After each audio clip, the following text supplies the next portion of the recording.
Hello class seventh Hindi पढ़ने वाले बच्चे, गुड मॉर्निंग टू ऑल। हम आपको पार्ट 13 आत्मविश्वास पढ़ा रहे थे, जिसका भाग 1 भाग 2 पूरा हो गया। अब बारी आती है भाग 3 पार्ट 13 आत्मविश्वास, और पेज नंबर है 99। तो यहाँ से देखिए आप, इधर से मैंने आपको छोड़ा था यहाँ तक। अपने मन को सफलता, विजय और सौभाग्य और श्रेष्ठता के विचारों और भावनाओं से सदा भरपूर रखिए और सफलता, विजय, सौभाग्य और श्रेष्ठता की ओर निरंतर आगे बढ़ते रहिए। यहाँ तक हमने समाप्त किया था भाग 2 में।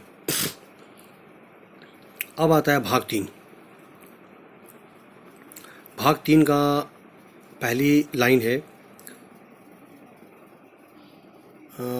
यहाँ से देखिए। हाँ, भाग 3 यही है, ठीक है।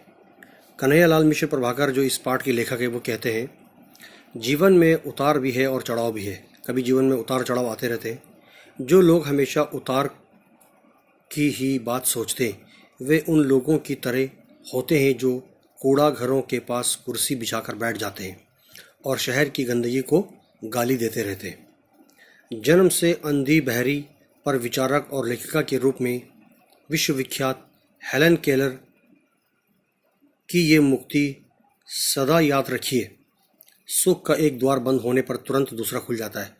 ईश्वर अगर सफलता के कई द्वार बंद कर देता है तो उनमें से एक द्वार खोल भी देता है, लेकिन कई बार हम उस बंद द्वार की ओर इतनी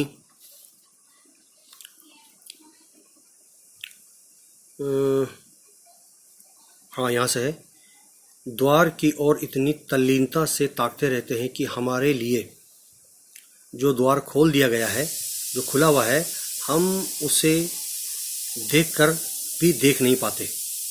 युद्ध में वे विजयी नहीं होते। लड़ाई में, जंग में वो लोग जीत नहीं जाते जो खंदक खाइयों को ताकते झांकते हैं। यानी कि कहाँ पर खाई खुदी है, कहीं पर सुरंग खुदी हुई है, गड्ढे पड़े हुए हैं, उनको ताकते रहने से विजय हासिल नहीं होती। युद्ध में विजय माला पड़ती है उसके गले में, जीत का सेहरा उसे ही मिलता है जो अपनी संपूर्ण शक्ति को तौलकर, अपने समस्त उन ताकतों को तौलकर छलांग लगाते हैं। कहने का अर्थ क्या होता है? खतरों से खेलते हैं। जीवन के इस अनुभव को कभी मत भूलिए। कन्हैयालाल मिश्र प्रभाकर जी कहते हैं कि युद्ध में वो इंसान जीत जाते हैं जो मेहनत करते हैं, और जीत का झंडा उन्हीं का लहराता है, जीत की माला उन्हीं के गले में पड़ती है जो अपनी पूरी ताकत को तौलकर, अपनी पूरी शक्ति के साथ, अपने रणनीति के साथ युद्ध को जीतने में सक्षम होते हैं और जीत जाते हैं।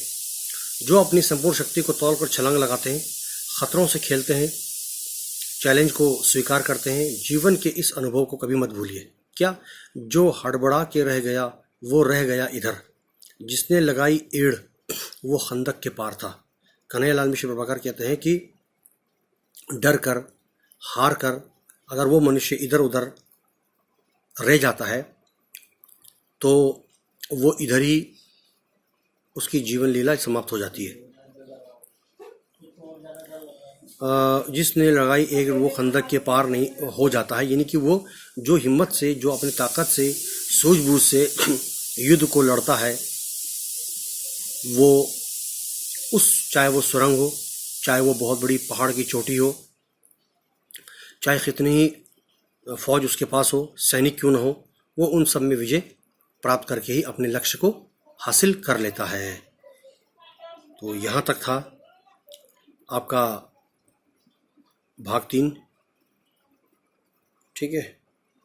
और अब आता है इसके अगले भाग में प्रश्नोत्तर है। यहाँ से ये भाग 4 में आएंगे और इसके प्रश्नोत्तर है, शब्द अर्थ हैं, तो आप इन शब्द अर्थ को भी कर लेंगे।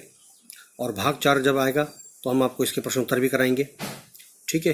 तो इन शब्द अर्थ को देखिए, यहाँ पर लिखा है, दुर्भाग्य, भाग्यहीन, कुसंस्कार, आत्मविश्वास, आत्महीनता, दुविधा, एकाग्रता और खूंखार, क्षमता, अखंड, हतोत्साह, मर्सिया, अविचल, तल्लीनता और खंदक। खंदक कहते हैं सुरंग या खाई या गहरा गड्ढा, जो युद्ध के लिए सैनिक उसमें छुपकर अपने विरोधियों को उस पर हमला करने के लिए वो हमेशा तत्पर रहते हैं। तो ये आपका भाग 3 था और भाग 4 में शब्दार्थ और प्रश्नोत्तर आएंगे। तो हम आपको जिसका अगले जो भाग 4 है उसमें हम आपको इसके प्रश्नोत्तर भी देंगे। धन्यवाद।